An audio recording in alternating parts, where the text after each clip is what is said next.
حضرت ابو ہریرہ رضی اللہ تعالیٰ عنہ سے روایت ہے کہ رسول اللہ صلی اللہ علیہ وآلہ وسلم نے فرمایا، وہ آدمی ذلیل ہو، وہ خوار ہو، وہ رسوا ہو۔ عرض کیا گیا، یا رسول اللہ کون؟ یعنی کس کے بارے میں یہ ارشاد فرمایا گیا ہے؟ آپ صلی اللہ علیہ وآلہ وسلم نے فرمایا، وہ بد نصیب جو ماں باپ یا دونوں میں سے کسی ایک ہی کو بڑھاپے کی حالت میں پائے، پھر ان کی خدمت اور ان کا دل خوش کر کے جنت حاصل نہ کر لے۔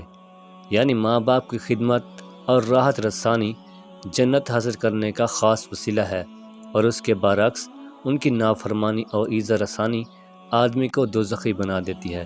پھر یہ بھی ظاہر ہے کہ جب ماں باپ بڑھاپے کی عمر کو پہنچنے کے اذکار رفتہ ہو جائیں تو اس وقت وہ خدمت اور راحت رسانی کے زیادہ محتاج ہوتے ہیں، اور اس حالت میں ان کی خدمت اللہ کے نزدیک نہایت محبوب اور مقبول عمل ہے، اور جنت تک پہنچنے کا سیدھا زینہ ہے۔